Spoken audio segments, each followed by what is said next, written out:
All right, let's see. Recording's going, and we're letting people in as we're awfully quiet today.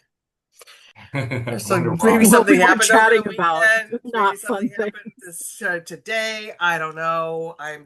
We were talking in the green room. I don't know. I don't know. I don't even know. No. Yeah, it's, I want to be here and have a space that's about reading and about, doing, let's take our mind off. But I have to say, I think, and Tom, you're going to be happy about this. Um, I think during hard times, you have to read hard books. And I know that people want to read stuff that kind of like takes them away. And I think that there's a place for that. Don't get me wrong. But Tom, I just started listening to this. Oh, Mm. wow. Yeah. And you know what? Everybody needs to either read this or listen to it. Either do Libro.fm if you haven't already. I know I'm late to the party. I mean, when did this was in September of September. last year. Yeah. But I still think I'm not, I don't think I'm too late.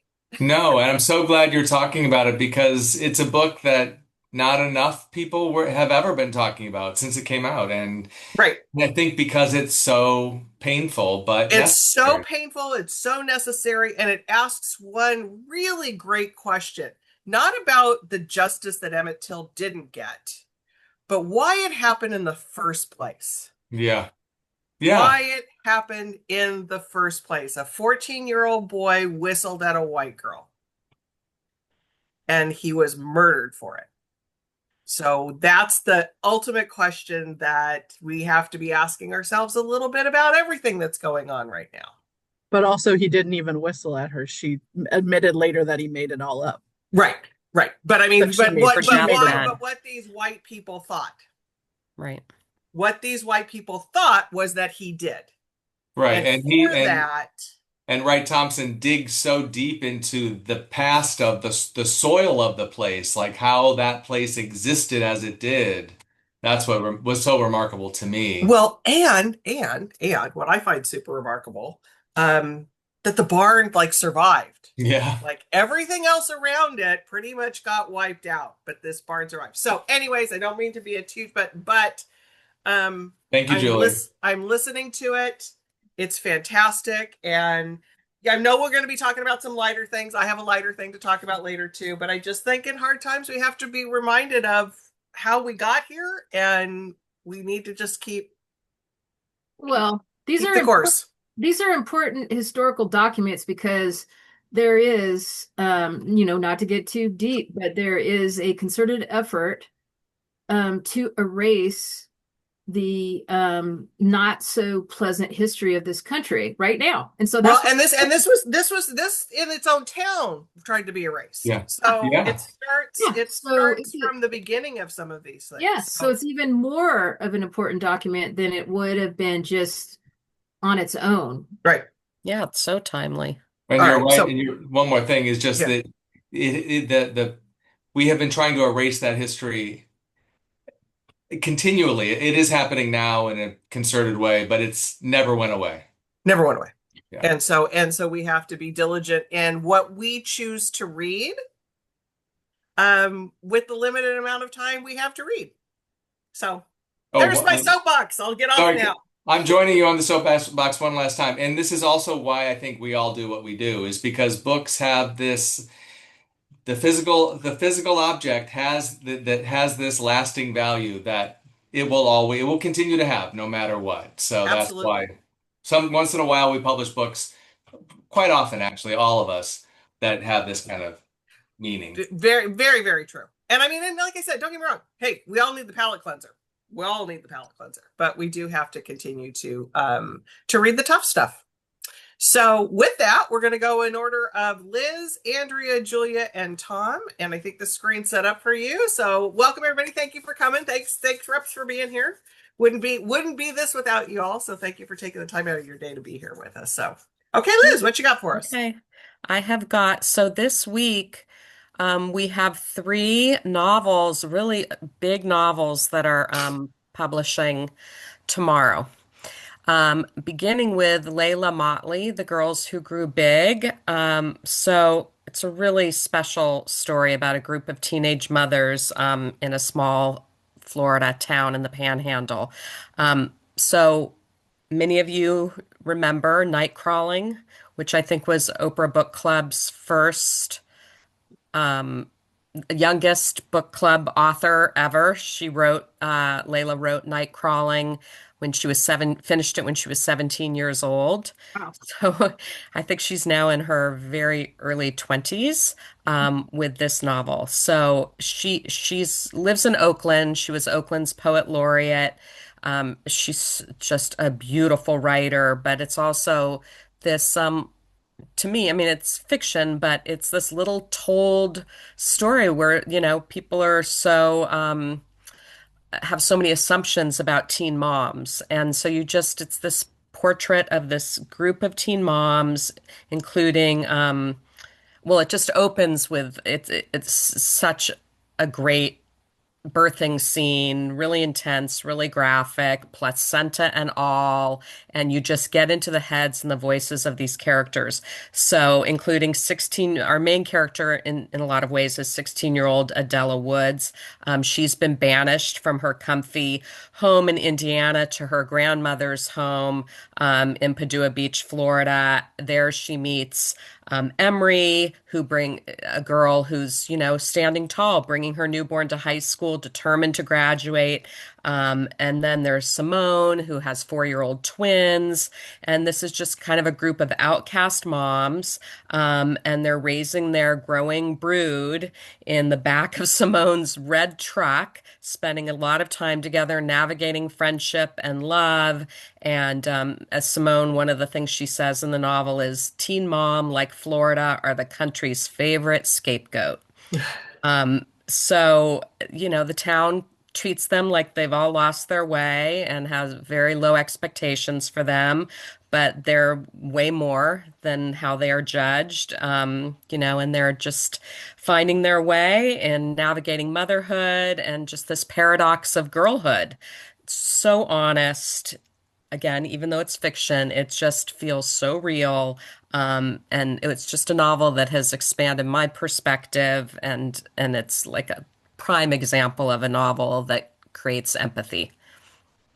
I love it. Yeah. And Julia and I were talking on the chat. It's a great cover.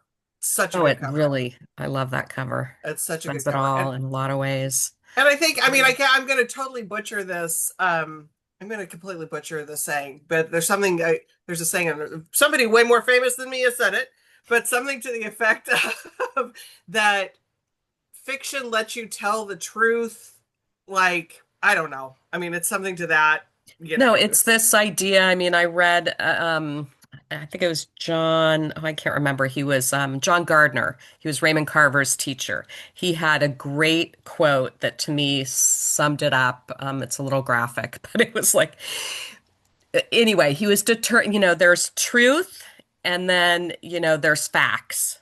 So they're not Right. separate, but like you can tell a truth. Poetry, fiction can tell a truth without the facts being Right. a Or it was human something to the truth. effect of like facts with empathy, or facts or truth with empathy. I mean, it was something to that, but yeah. But anyways, Yeah. Anyway, you can look up the quote. I just don't feel like saying it.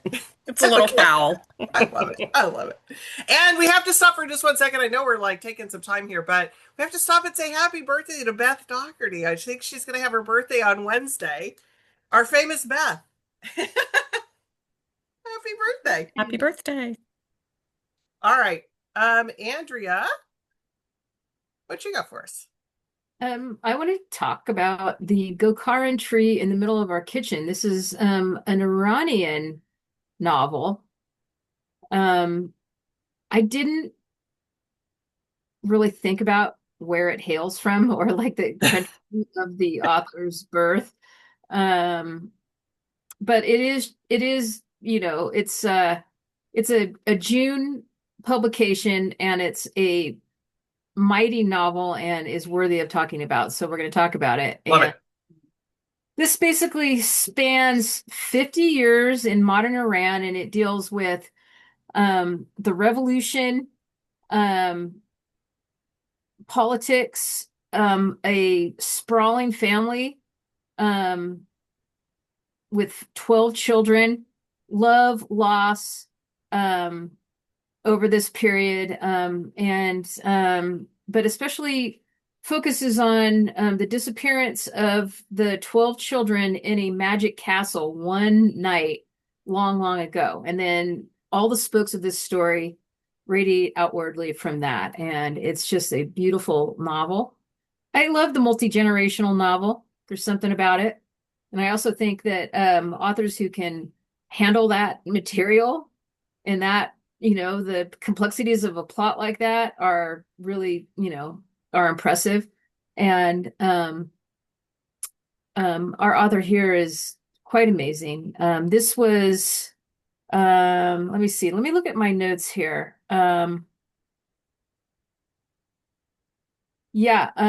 first novel, The Enlightenment of the Greengage Tree, which she likes trees in her title, was another Europa Editions book from 2020, and that was shortlisted for the Stella Prize for Fiction and the International Booker Prize, and it was also longlisted for the PEN American Award. So,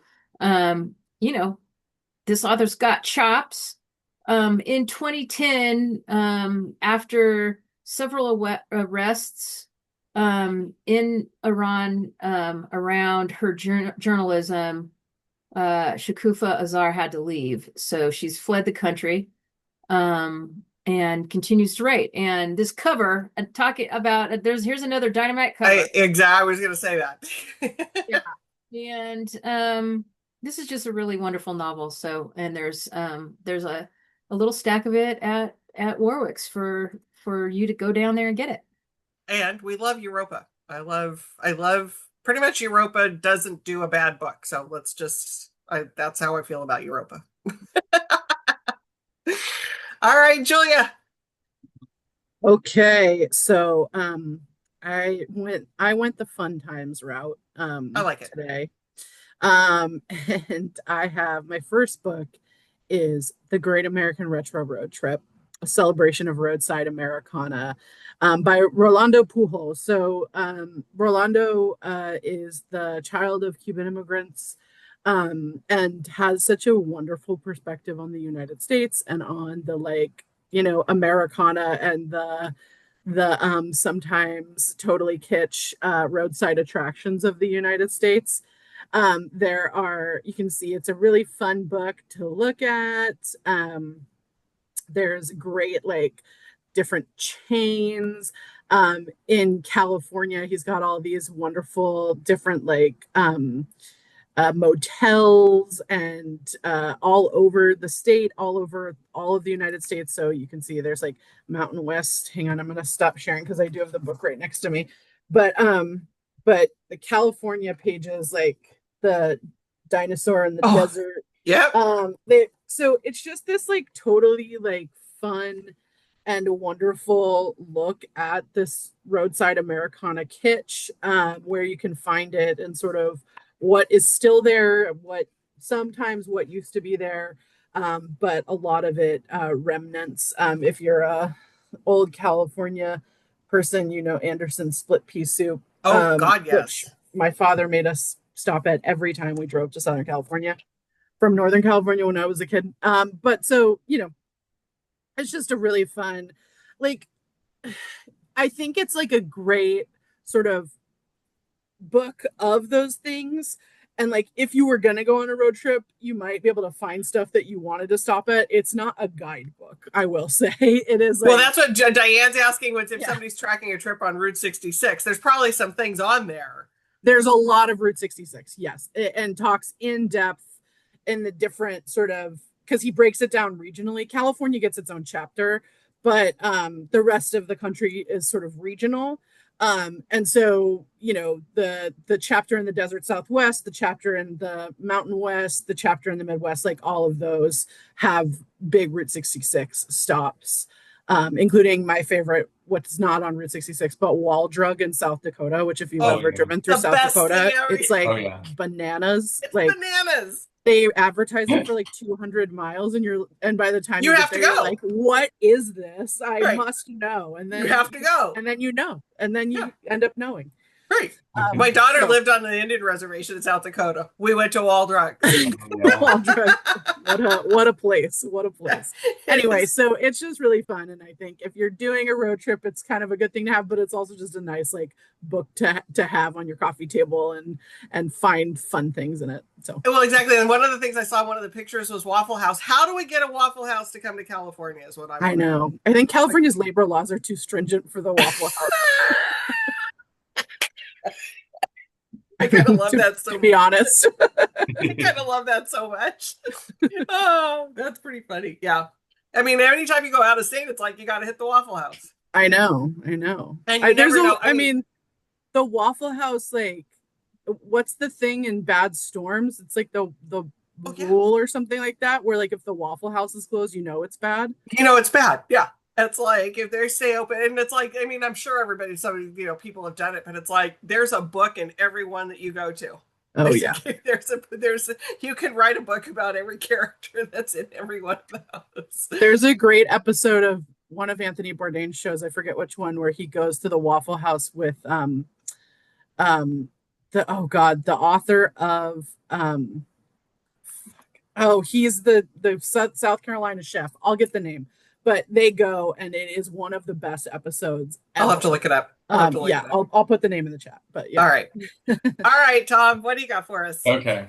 So, well, I have been evangelizing about Michelle Hunovan for years, for decades, when each of her books comes out. And I've been evangelizing about her latest book, Bug Hollow, for many months. Now I can evangelize to everyone I meet, anywhere I go.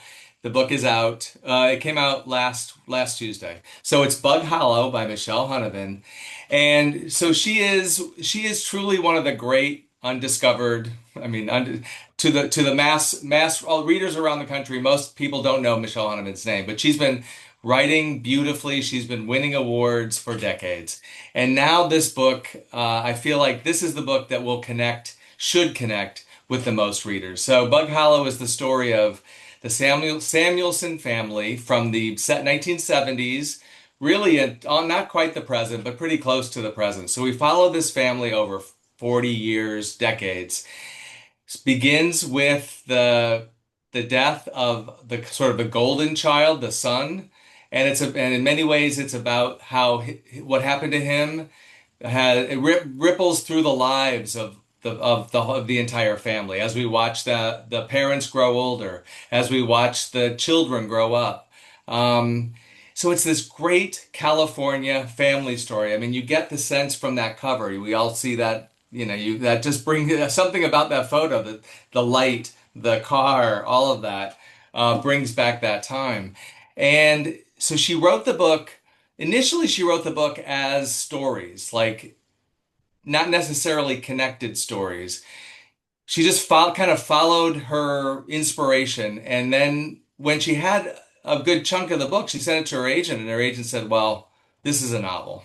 And so that's when she really, it was almost like her unconscious was putting together a novel. And she's a gorgeous writer.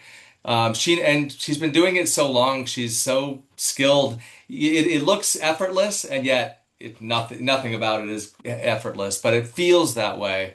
And the structure of it I adore, because you do have that sense. Like once I heard, oh, these were initially stories, that makes sense, because there are chapters where you'll begin the chapter and you'll be like, wait, how does this relate to the time period and the character I was just with?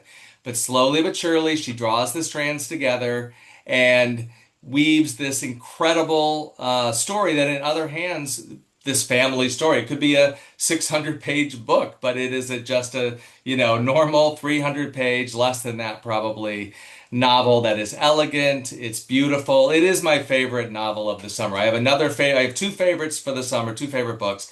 This is my favorite novel, and she's won awards over the years. She's really acclaimed, but it's I feel like the reviews she's getting for Bug Hollow are at another level. So Ron Charles in the Washington Post, I'm desperately trying not to read the whole review because it is so he gets it exactly right. But he says Hunnebin dares us to get comfortable only with these characters and what they're going through, to yank us years or thousands of miles away. The family that initially felt so shiny and self-contained gives way to individual stories that butt up against one another at skewed angles. It's not confusing, it's eye-opening. The very structure of Bug Hollow reminds us that the smoothly progressive chapters of most novels are a fanciful creation of some chiropractic narrator who's artificially aligned the disorder of actual lives. So this feels more like real life in many ways. So all right, and so the last thing I'll say about Bug Hollow is that, well, I'll probably be talking about it on multiple tea times, would be my guess.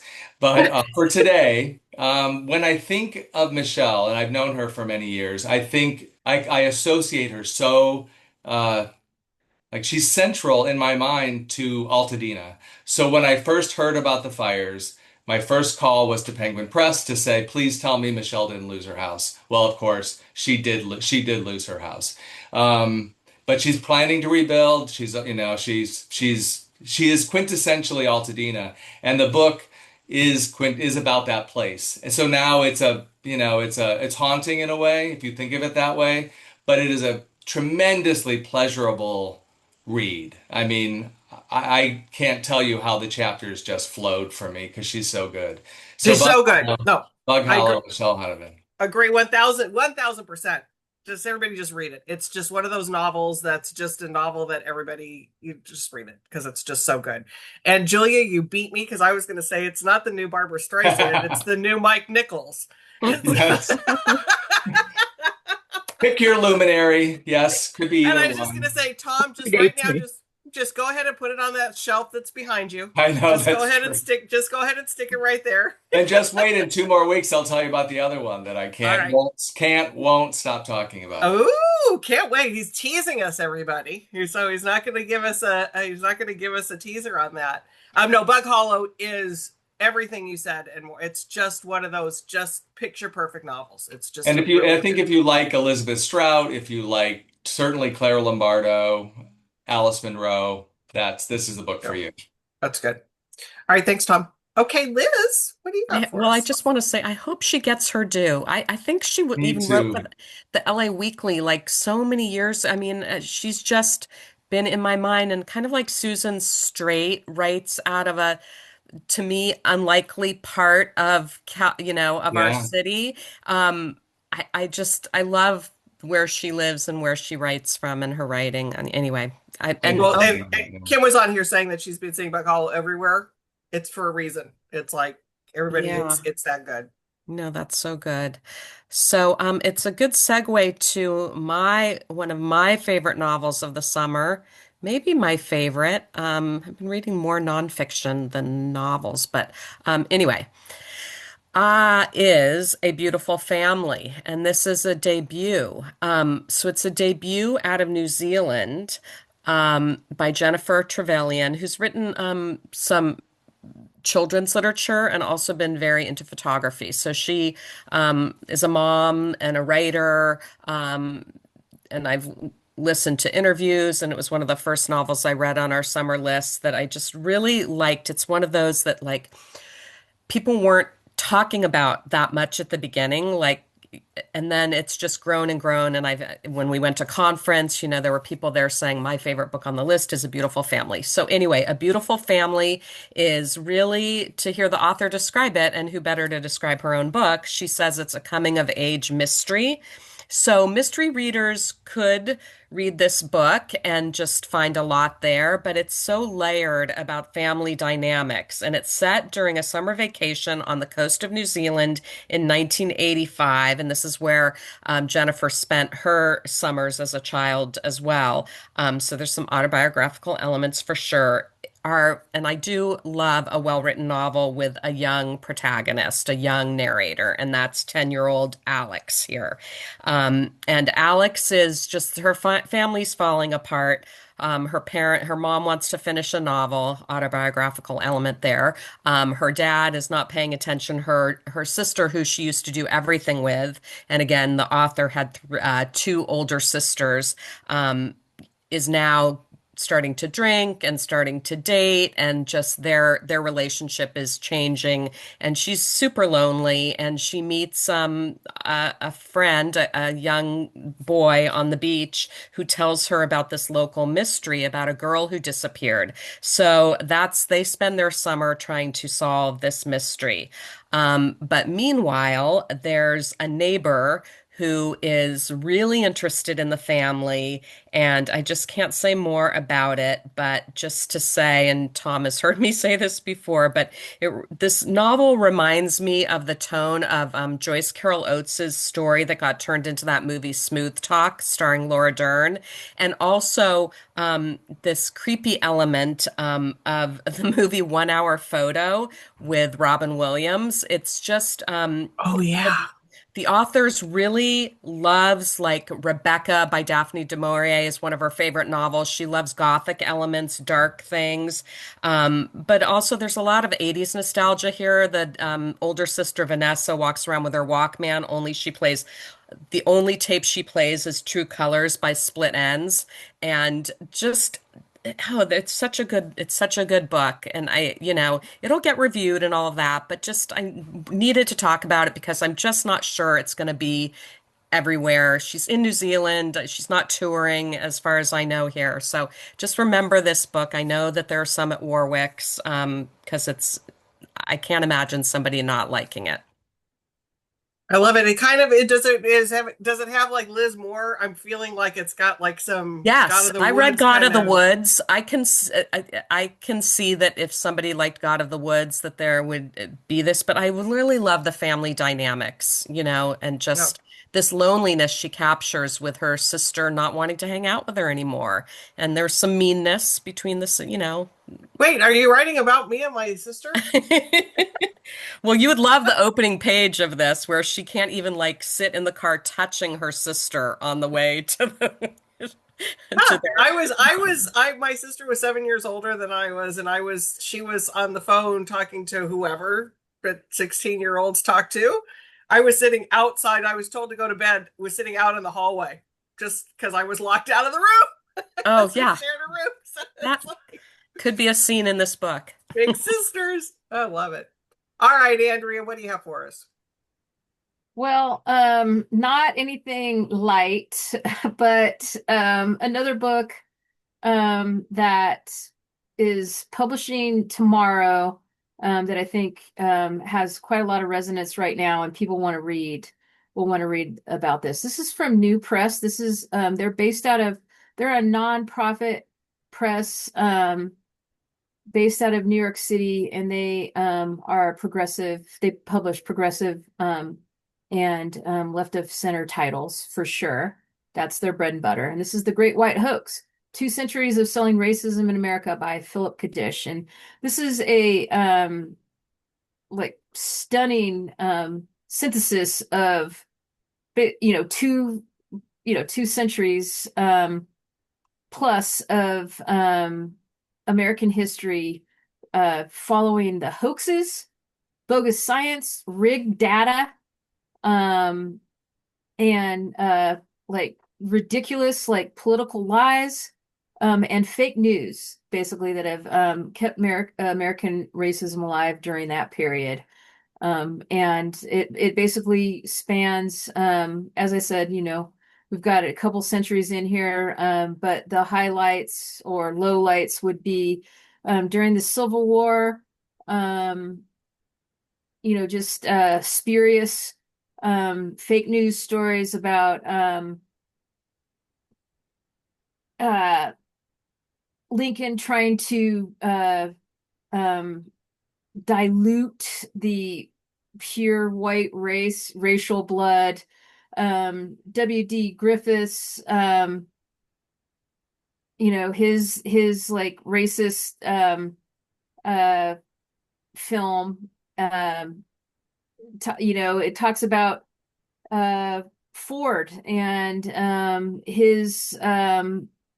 his like circulation of the protocols of Zion, all of that, and it goes all the way up to the beginning of Fox News and Roger Ailes, and how that has poisoned an entire generation of people to the present day. Talking about we're now in a post-truth era. There's no civility, or civility is falling by the wayside. There's no shared notion of truth, and how all of these where we are now begins, even though we think that this is just, happened in the last few years or the last 20 years. It's basically this this history really shows you and contextualizes how it's been going on forever.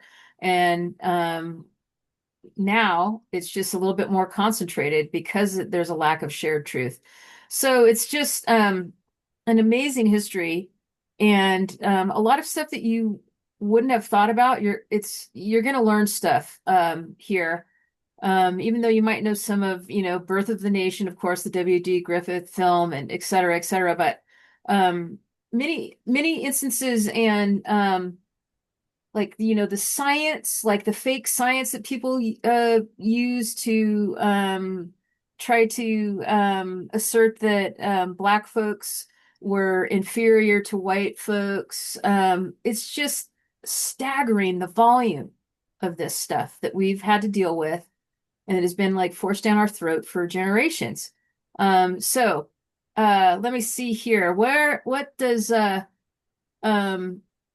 David Reynolds, an author of John Brown, Abolitionist, and Walt Whitman's America, says anyone interested in the intersection of race, politics, and public lies in America will want to read this book. So in many ways, it's a restorative, because it shows you how to,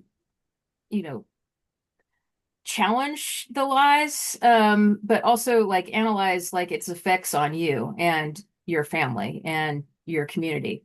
So it's got a lot going for it, and I think it's a very important document. And I am very appreciative to Warwick's for bringing this book in.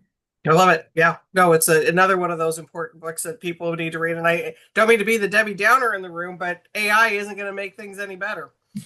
Yes, and it's true, but I also promise you that my lightning round title is going to be a lot lighter. Okay. So, a light one too to end it up. So we'll all end in a light note. Okay, Julia, what do you got for us? I don't know if I'm gonna end on a light note, but my next one is a light note. So tomorrow we have The Wild Robot on the Island coming out. And this is the first hardcover picture book of Wild Robot. So for the kids who went to see the Wild Robot movie when it came out last year and absolutely loved it, and I know there were so many kids who loved it, this sort of, the original Wild Robot books are middle grade.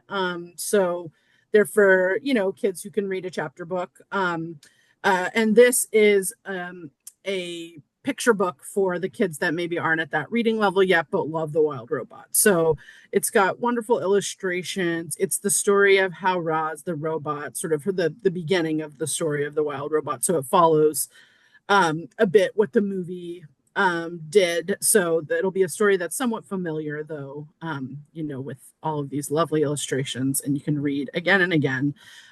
This is absolutely delightful. It's going to be at Warwick's. I'm pretty sure there's a little Rosie cardboard cutout that if kids are really excited about, they could take pictures with. The Wild Robot on the Island by Peter Brown. And honestly, if you haven't read those books or haven't seen the movie, it is such a it will make you cry in like a good way, but like it is such a lovely story. It was one of the first books at my turquoise ring.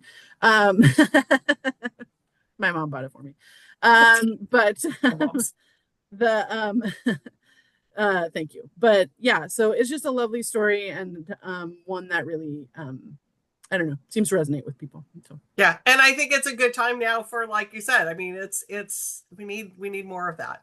And I feel like summertime, even like for me, I don't have kids, but in the summertime, I end up reading to a lot of my friends' kids. I see them a lot more because they're not in school. Yeah, So yeah, love it. yeah. All right, Tom. All right. So I love my job for so many reasons, but this is another one. I can go from Michelle Hunovan, who has been writing for decades, to a debut that is fantastic. And we're always excited about new writers. So this is Among Friends by Hal Ebert, from Riverhead. And if you can see that cover, it's out tomorrow in hardcover. This is a group of people at a table, very with deep focus here. You only see parts of each of them. Which is it's a perfect cover for this book because this book is about two couples and their families. The couples are intertwined in all different kinds of ways from their past. They're professional, they're successful. They live in New York. They live in the suburbs of New York. They live in like Connecticut. Um, and on the surface, everything is placid, everything is perfect, really. So it's set all in one weekend when they get together at one of the couple's houses to play tennis, to eat good food, to drink wine. But below the surface, there is a simmering tension, and then there is an act of betrayal between two. One character betrays everyone, basically. And it's about how everyone in this situation reacts. So it's really well done. It's got a little bit of Ian McEwan in it, I would say, a little bit of Amor Towles. He's a very accomplished writer, even though this is his first book. He's in his early 30s, former high school English teacher, which I also love that I don't know whether he went to the Iowa, anything like the Iowa Writers Program, but I imagine him just being a former high school English teacher who had this idea and accomplished it beautifully. And it also feels a little bit like an update of, Updike or Cheever. We're in their world, but contemporary. And perfect for book clubs because I don't want to give too much away about about the act that happens, but how would we all react? What is the proper reaction? Really, really well done. We have quotes from people like Richard Ford, who says, in the way that a forceful intelligence or an infectious voice or a fresh vision can alter how we observe and answer the world, Among Friends brought me into its cool environs and made me engage my days differently. It's no small accomplishment for a first novel or for any novel. So out tomorrow, Hal Ebert's Among Friends. I love it. Somebody was saying on the chat, there are so many good books y'all are talking about this week. It's a really good week, especially It's a good really week. good Yeah. week. Wow, that sounds incredible. Sounds really good. It is so good. Yeah. And Riverhead does have an eye too. So that's another one. So Yep. I've already downloaded Beautiful Friend. I've got to okay, now I got to find Among Friends. Too many to keep track of here. We apologize. Yeah. I don't think you do though. Do you really? Yeah, and I've had buyers talk to me about like where are the new male writers like Yeah, that, you're right. group. So there's something refreshing about it too. That's true. I hadn't thought about it like that, but I had that conversation as well. Mhm. So yeah, he's among them. Yeah. Don's he's got a couple summer reading recommendations. The Maze at Windermere by Gregory Blake Smith that came out Yep, we 2018 published for that. Penguin. Yep. Takes place and the other one is I'm not even gonna try and With pronounce Thornton that. Wilder. Wow. Thornton Yeah. Wilder, Theophilus North. There you go. Yeah. Okay, thank you for saying that word. I don't think I ever read it, but I remember Oh I've my heard gosh. of it. We need a Wow. reading retreat. Oh Yeah. yeah, Seduction Theory. That's on my. I haven't quite gone into it. It's on my list. It was underneath this, so it is on there. Okay, I want to talk about one that I haven't read, and I'm just really going to quickly talk about it. But we hosted her last week, Bianca Maris, Murray. I mean, Right. and it's A Most Puzzling Murder, and it just sounds like if you've already read all the Richard Osman. It sounds like it's going to be right up that alley, but it's kind of also a choose your own mystery kind of, or choose your own adventure sort of book. There's puzzles that you have to solve every so often. And so I just thought it was unique. I mean, there's just certain things that there's little puzzles that you have to go through and do it. So it just sounded fun.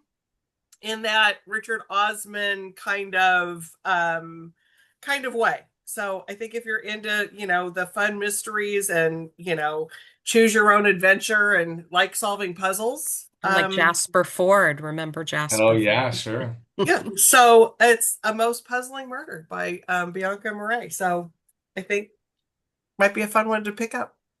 All right, let's go to lightning round. Liz, what do you got? Okay, I have a fun rock and roll romp. Let's just say that.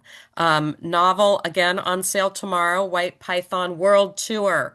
Heavy metal band with some espionage, LA based band, White Python. Is has its lead drummer is Ricky Thunder, Shades of I love Spinal this. Tap, Shades of Spinal Tap. They're on the rise. They're going on a world tour, right? This is set in 1986. They're going on their world tour. And their songs are becoming hits behind the Iron Curtain, and even being figuring into the youth revolution there. So there's some history here, and in fact, the novel is kind of loosely based on this rumor that heavy metal songs and popular songs that the CIA wrote some songs. Have you ever heard this? There's a That was podcast. the Patrick Radden Keefe podcast about Yes, this. that was his Yes. podcast called, I think Yes. so, Wind of Change by the Scorpions Yep. is one Yep. he Yep. talks about. Fascinating. So there's so much nostalgia in here, and it's really funny. Debut novel, but just definitely something light, but with these interesting, aspects. So that's White Python World Tour. I love it. It reminds me of what's the oh God, the rock band where she was on the Julia help me here on the on You're talking about Kate Spinal Tap? no what's her name that was on the hood of the car on the 80s the Oh, Oh, Cars, Candio? no yeah, Nope. it's Tony Catan.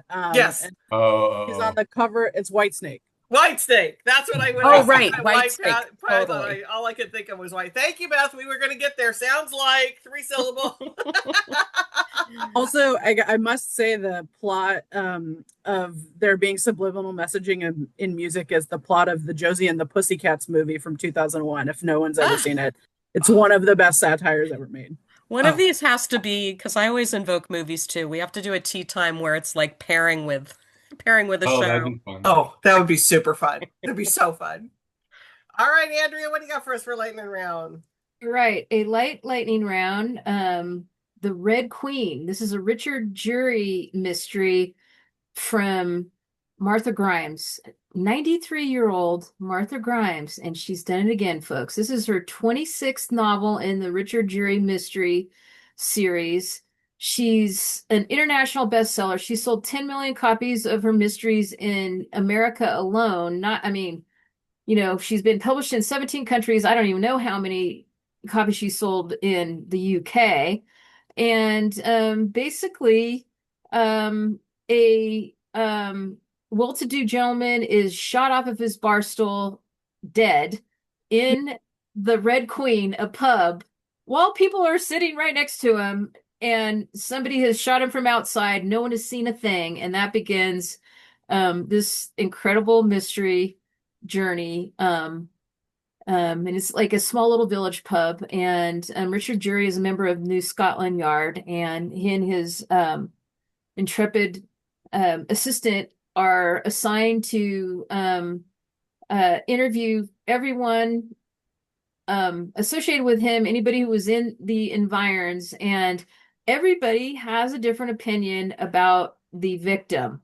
And let me just tell you, the dialogue here, like there's so much dialogue in this novel that it almost reads like a play, and it's incredibly witty, humorous. All of the characters are eccentric and interesting. It is like such a delight to read. It's very amusing.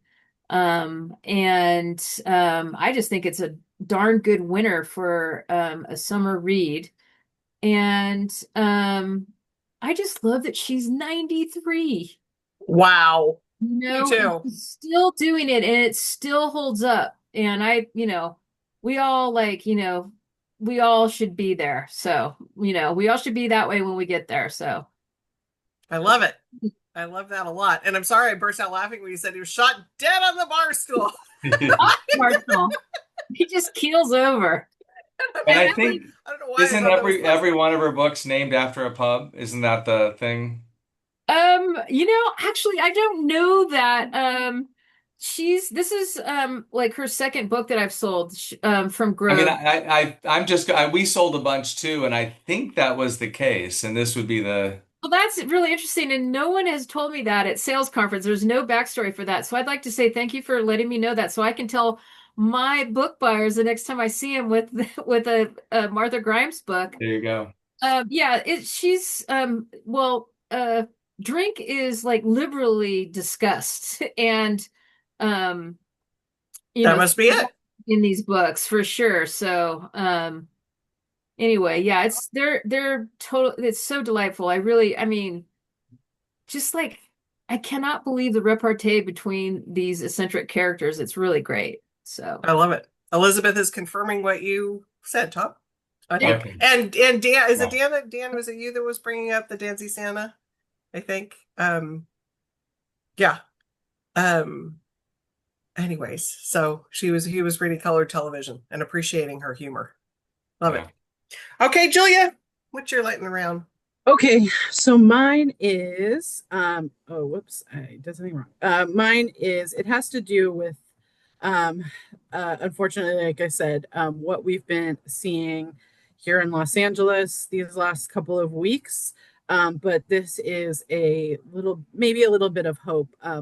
This is called Barrio America: How Latino Immigrants Saved the American City. This came out in 2019, but when sort of LA started being targeted by a certain administration, I went into the I accidentally got the the EPUB one, but it's available in hardcover. I ordered myself a copy. But this I went into Hachette's sort of backlist, and I wanted to see what we had about immigrants and immigration, and so how they make our neighborhoods and our country and our communities better. And so I found this book, Barrio America, and it is literally all about these neighborhoods. It takes two specific neighborhoods, one in Chicago and one in Dallas. And it talks about sort of for years they had been, because of white flight, they had been sort of like on a downswing. And then Latino immigrants started moving into them and really like made them better. And it sort of, extrapolates from that this is a trend that we see all over the US. And so I just wanted to sort of, give a book if you're feeling a little bit helpless. I feel like sometimes I feel a little bit helpless. Sometimes it does help to be educated about these kinds of things, and this history, but also this like sort of present day what's happening. So Barrio America, I think, is a great place to start, and a really uplifting look at what immigrants sort of provide to all of us and why they're so important for our communities. So I love that, Julia, and I love everything about that choice of book for today. So thank you. Yeah, of course. Fantastic. Fantastic. So another one that everybody just needs to read. And Dawn, I said Dan and I meant Dawn, so it's like, sorry. Just like having one of those days. All right, Tom, wrap us up. All right. One of my favorite mystery writers is Megan Abbott, and her latest is El Dorado Drive. It's on sale tomorrow. And she is so good at she is a mystery writer's mystery writer. She is revered by, we have quotes from everyone, Dennis Lehane, S.A. Cosby, you name it, every generation of mystery writer. She is revered as one of the greats. And this new book is so good. So it starts off in Michigan, in like a very, Detroit suburb, very affluent. And it's a high school graduation, and the sisters in the family are getting together. But you can start to see that their fortunes, it's 2008, it's Detroit. this was a family that was wealthy from the auto business. They have all fallen on hard times. They're trying to keep up the pretense of affluence, the life they grew up in, but it's getting harder and harder. And into this world, one of the sisters has discovered the magic, this is the thing that will change all of their fortunes. It's called the Wheel, which is to me a very ominous name. And it's the Wheel offers women like these women, they're middle-aged, of declining means, a way to make their own money, independent of their husbands. The slogan of the Wheel is "Women helping women," and I don't mean by sharing Valium. So they get caught up in this. It's the Wheel is like a multi-level marketing type thing with a very dark side. And so you do start to feel the money flowing in, but there's darkness that comes with it. And Megan Abbott is so gifted at getting into a world that, like a secretive world, like this one.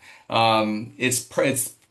It's the perfect setting for a murder, which does happen, and the aftermath. So it's creepy, it's smart, it is diverting, it's fantastic. Maureen Corrigan reviewed it on Fresh Air. She said, "The spell of this smart, socially pointed suspense novel lingers long after the Wheel's stash of cash and one of its members are no more." So that's Megan Abbott's El Dorado Drive, on sale tomorrow. Such a good read. I love it.